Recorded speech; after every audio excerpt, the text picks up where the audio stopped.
Former Prime Minister David Cameron has revealed how his late son's diagnosis with a rare neurological disorder devastated his family, but how scientific breakthroughs could help parents who find themselves in a similar situation.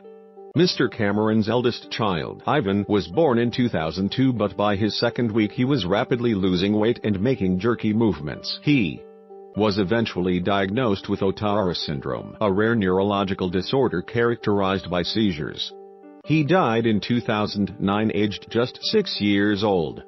The former Prime Minister said the news hit him and his wife Samantha like a freight train, and that the condition was so rare there was barely a diagnosis, yet alone a cure. Today, writing in The Times, the former MP for Witney revealed how Ivan was forced to undergo dozens of often painful and invasive tests before doctors knew he had Ohtara syndrome.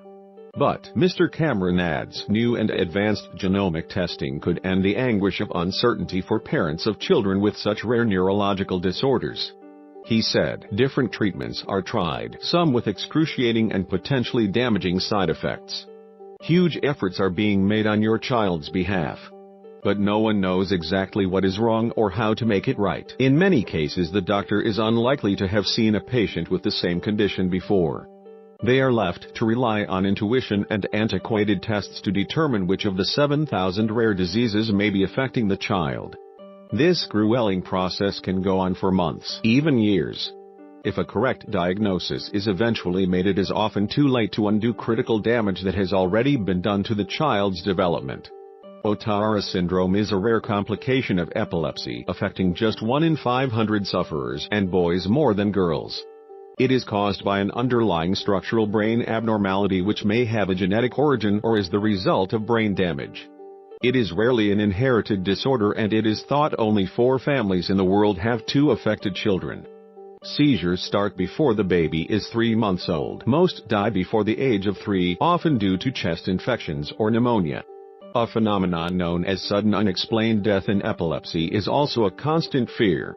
Babies with Ohtara syndrome, first described 30 years ago, are often very floppy, excessively sleepy, and over time develop stiffness in their limbs.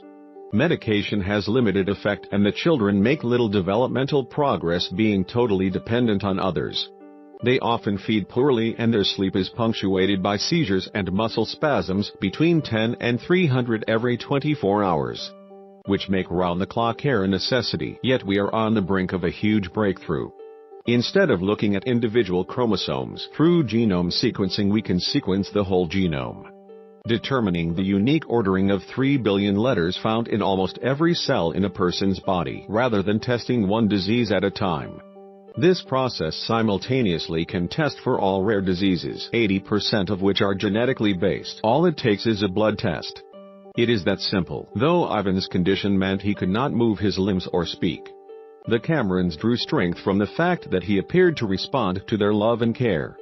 Ivan's only self-conscious movements are to raise his eyebrows and to smile, Mr. Cameron said in 2004, and his smile, slightly crooked, sometimes accompanied by a little moan, can light up a room. It never fails to make me both happy and immensely proud of him. But asked once if he thought Ivan enjoyed his life, he replied, "Oh, not really. I think his life's very tough. Managing Ivan's condition was an intensive process, and he was given as many as 20 different drugs a day. There were regular emergencies caused by seizures, infections, and changes in his blood pressure. In both 2002 and 2003, Mr. Cameron had to abandon the Tory party conference because Ivan was in hospital." Mr. Cameron added, "We were all devoted to Ivan, and as a family we still talk about him all the time today." Whole genome sequencing allows researchers to read all the little bits of code that make us who we are. The human genome is composed of more than 3 billion pairs of building block molecules and grouped into some 25,000 genes. It contains the codes and instructions that tell the body how to grow and develop, but flaws in the instructions can lead to disease. Many argue giving patients the blood tests will allow doctors to spot rare diseases caused by genetic mutations. Former Prime Minister David Cameron set up a project to sequence 100,000 genomes for NHS patients with a known rare disease or cancer. Chief Medical Officer Dame Sally Davies wants to set up a central genetic database within the next 5 years to aid research. She said genetic testing should become as routine as an MRI scan. Although patients would have the opportunity to opt out, the first decoding of a human genome, completed in 2003 as part of the Human Genome Project, took 15 years and cost £2.15 billion, $3 billion. Where the freaks at?